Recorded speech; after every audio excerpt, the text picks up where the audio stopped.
Chicago Bears are in the news because they're the team on Hard Knocks. They drafted a quarterback, one overall, and there is just so much excitement in the Windy City. And the guy who is going to help us talk a little bit and understand more about what's going on with the Chicago Bears, Kevin Fishbain. He's the NFL writer, covers the Bears for The Athletic. You can follow him on Twitter X at Kate Fishbain. And Kevin, I want to start here because they did have the joint practices between the Bears and the Bengals, but it was a wet one. It was raining the whole entire time. Did they actually even get some good work? And hopefully it wasn't enough so that we can actually see Caleb Williams in a preseason game instead of just saying, oh, he got enough work during the joint practice. You know, Kirk, they actually did get enough work, and I can tell you that because us reporters in the bleachers with our umbrellas and raincoats kept looking at the clock, at the scoreboard, being like, another 12-minute session's about to start. It's still raining.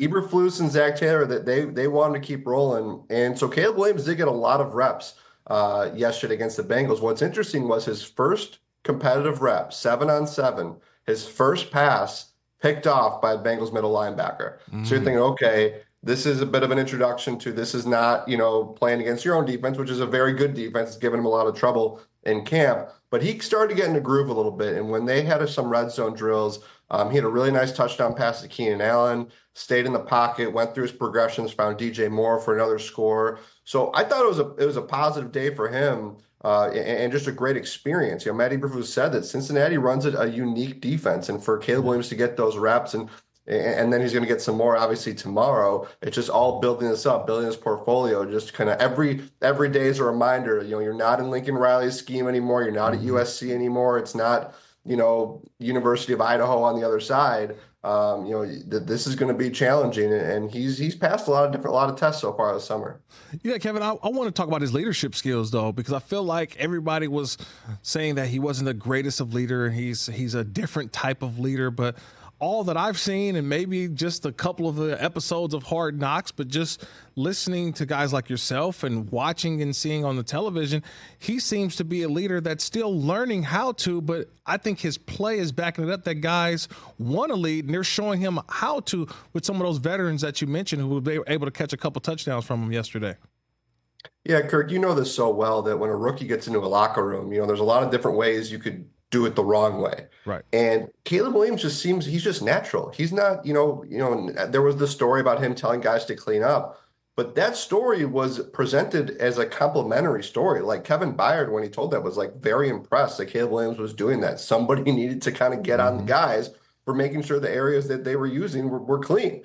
And he was the one who did it. So I think kind of the best compliment that he's been getting when you talk to different teammates is he's natural, he's comfortable in his own skin, he's not, the moment and everything's not too big for him. He's just kind of assimilated really nicely into this locker room. As you said, you've got Keenan Allen, you've got 40-year-old Mercedes Lewis, you've got DJ Moore, you've got these guys on defense, and Caleb Williams is just kind of one of the guys. And you talk to everybody, players, coaches, and yeah, you certainly aren't hearing anything about some of those kind of quote unquote reports that came out of USC that I think we've all learned were, just maybe a couple people. Because look, Caleb is different. Yeah. Like, this is a guy who's been engineered to be in this position since she was a child. He's the first NIL superstar. He's obviously different than some of the quarterbacks we're used to. So I think a lot of, when you see things that anonymous scouts say, well, these are scouts who have been doing this for 20, 30 years. They've never come across somebody like him. And people are afraid of different. And I think the Bears have embraced it. And you've realized that, like, his quote unquote different is just being one of the guys, which everybody in the building seems to like. He covers the Bears for The Athletic. He's Kevin Fishbain, joining the Rich Eisen Show. Kirk Morrison here, filling in for Rich. So, Kevin, I would ask you, who or what kind of coach is Matt Eberflus? Because I feel like we are seeing him again for the first time. I know he's been a coach in this league before as a coordinator and been the head coach the last couple of years in Chicago, but I feel like we're getting reintroduced to him. Maybe it's because of the new hairstyle, the new beard, whatever it may be. But who is Matt Eberflus as a coach, and what does he bring to this ball club in terms of his style, his culture, his philosophy? Yeah, Eberflus is unique because he is a football guy. He's kind of an old school football guy, old school linebacker. but he still is he embraces analytics. He embraces the quarterback head coach relationship. You've seen that in some of the scenes from Hard Knocks. He's in the quarterback room all the time, even though he's kind of the defensive guru. I think that he really hit his stride last year when he took over defensive play calling. Now, it was obviously not for good reason. It wasn't the ideal situation. There was a lot of drama with the Bears last year that led to that moment. But you saw, okay, he's comfortable, he's confident, the players buy into him. Look, he's got some, like a lot of coaches, he's got his little metaphors, his acronyms, these different things that are a little unique. But it doesn't necessarily, lead to a lot of eye rolls from players and coaches. I think that they respect him. And, you're right, though, Kirk. I mean, this was somebody that, I don't even remember if I had heard of him before the Bears started that coaching search a few years ago. He's somebody who was in the college ranks for a long time. Then he had the defensive coordinator stint for Indianapolis. But he has come in and, this is a big year for him, obviously. And I'm not calling it make or break because I think the Bears are very comfortable with their leadership situation and do not want to go into that cycle they've been in so many times over and over again where head coach, GM, quarterback just aren't aligned. But I do think it's important for him that he's got the quarterback, he's got all these weapons on offense, he's got his defense for this team to make a playoff push. Kevin, you've been at training camp, so you see the fans, the reactions. What is like the fan buzz right now when it comes to this football team and the real life expectations? I mean, last year didn't make the playoffs. Year before that didn't as well. But now you have Caleb Williams. We're expecting him to do what? Take this team to the playoff. They want to see the C.J. Stroud effect that we saw in Houston. But what is the real life expectation that these fans are putting on this football team right now?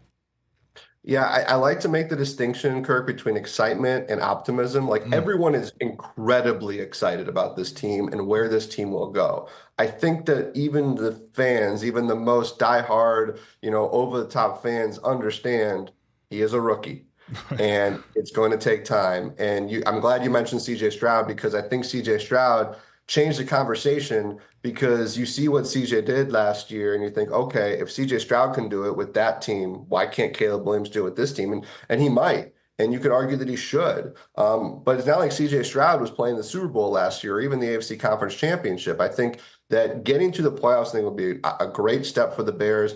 Being in the conversation, being over 500, I think is fine. A lot of this I still think is building up into 2025. I know Bears fans have been patient for way too long and they want to see results right away. But, look, it's really hard for any rookie quarterback to make that kind of deep playoff run. And Caleb does have a unique situation, but I do think so. Like there has never been more excitement about this team right now because they have a celebrity at quarterback. I mean, they really do. And Caleb Williams, and you mentioned Hard Knocks, you mentioned kind of the star power they haven't had for a long time.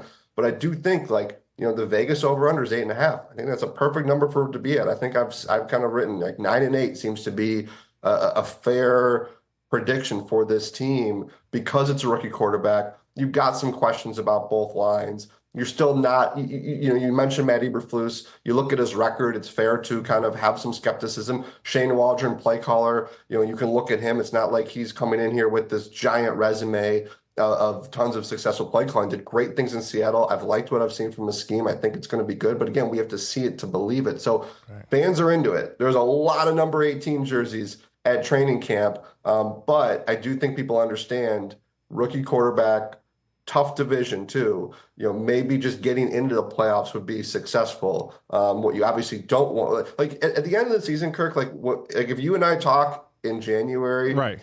You want Bears fans to know, regardless of record, Caleb's the guy, and they're set for however long he's going to be here. Yeah, I would say that's the opposite, maybe how Carolina Panthers fans felt at the end of their season. Like, hey, do we have the guy? Do we not? So, yeah, I totally get that, Kevin. Kevin Fishbain joining us. He covers the Bears for The Athletic right here on the Rich Eisen Show with Kirk Morrison filling in for Rich.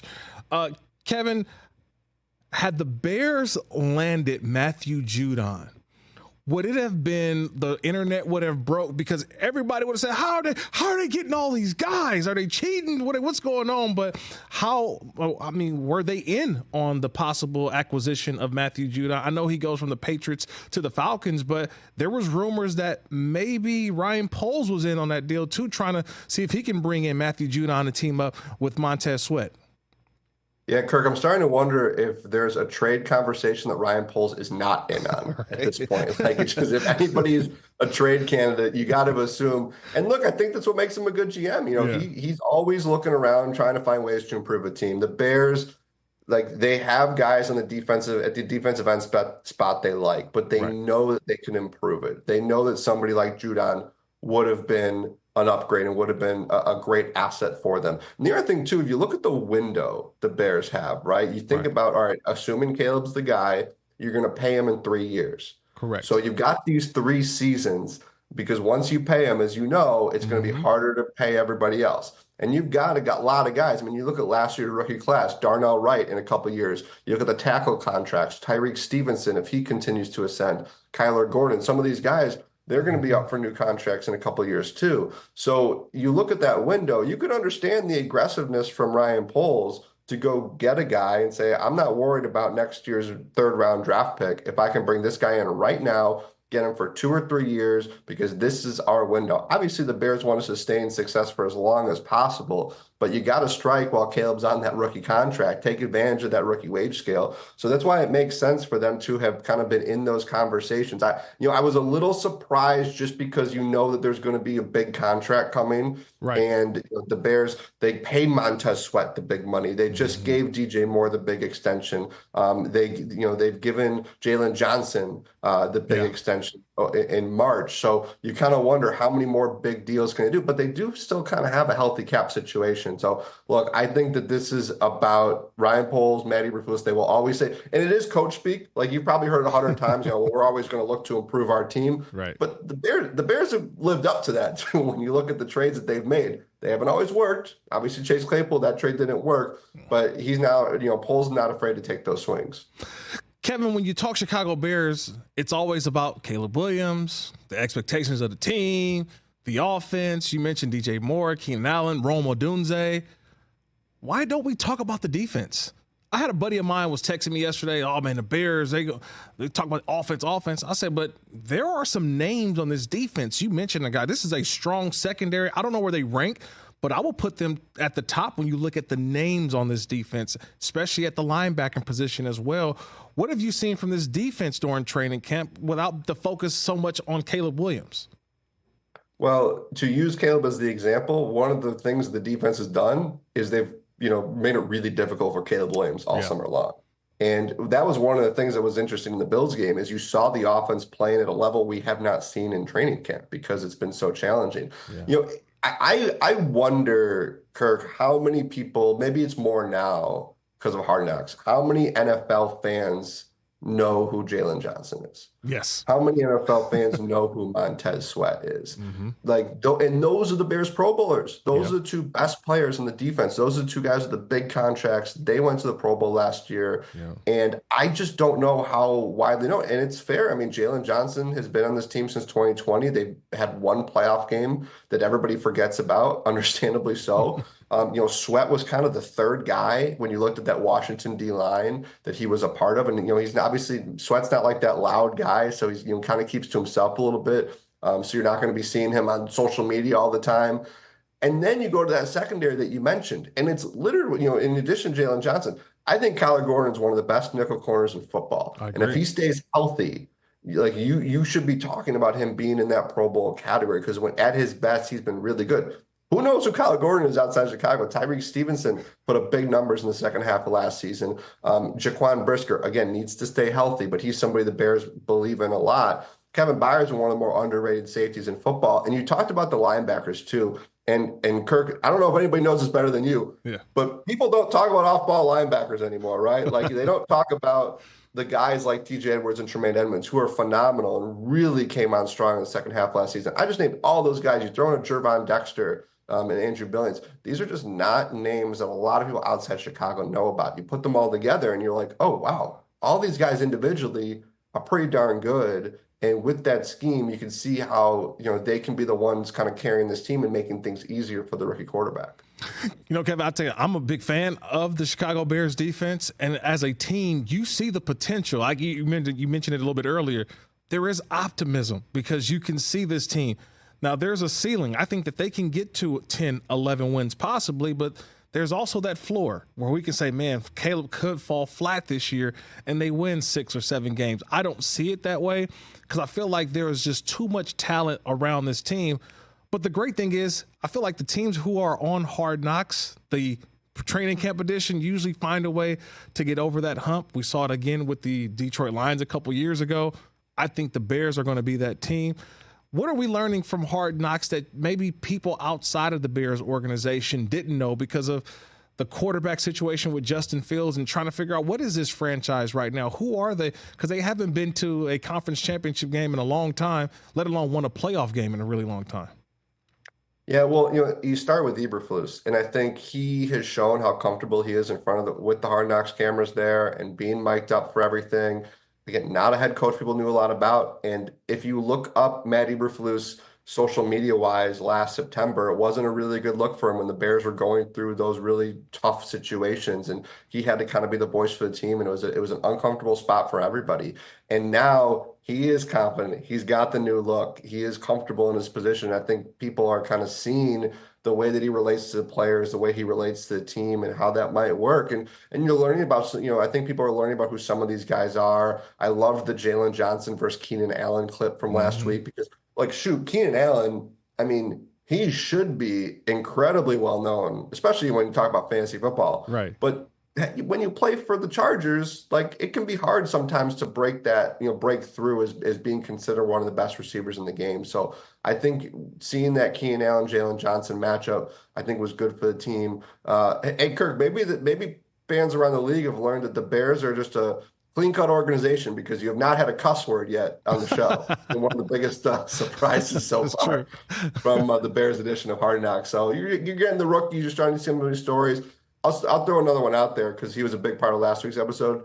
DJ Moore is a phenomenal player. Mm-hmm. I mean, the word I always think of when I watch him run routes is smooth. He just is smooth. And again, you look at that position and you think of the kind of the quote unquote prima donnas. You think about the guys who are always talking. That's just not DJ. And he is such a good player, means so much to that team, great work ethic. You're seeing his family. So I think it's nice. That's one of the reasons the Bears were like, all right, we'll finally do Hard Knocks because we got this team that we want to introduce to the rest of the country. Kevin, I got to get you out of here. One last one, 30 seconds, because I felt like this offseason there was this divide between the Justin Fields followers in Chicago versus why are we going to go get Caleb Williams? We should keep him and keep Justin Fields and build with what we think could be a better roster around Justin Fields. Where is that divide now? Or where is those sides at now? Are Bears fans finally gravitating to Caleb Williams? Or are they still thinking about, man, we could have had Justin Fields and still a lot more money to surround him and maybe having a better talent? Yeah, if you think of the stages of grief, they are fully in the acceptance part. Okay. They have accepted that Caleb's the guy. I think anybody who was on that Justin Fields train, I totally understood it. He did some phenomenal things here, and you could think about the draft picks you would get and what you could build around him. I get it, but I think people have realized this Caleb just, as the word I used earlier, he's different. And I think people are seeing that. They saw the trade market for Justin Fields not materialize. And I think a lot of them are rooting for Justin and they want him to succeed. But I think they've kind of realized, all right, we've got a guy here that we might be able to finally get out of this cycle. There it is. At K Fishbain on Twitter X. He's the NFL writer for The Athletic, covers the Chicago Bears. Kevin, man, I appreciate the time, my brother. We will talk soon, and we will have this discussion, too, at the end of the season where we feel Caleb Williams is at currently in his career. All right, look forward to it, Kirk. Thank you. I appreciate it, Kevin. That's Kevin Fishbain, covers the Bears for The Athletic. Catch the Rich Eisen Show every single day on the Roku channel, 12 to 3 Eastern, for free.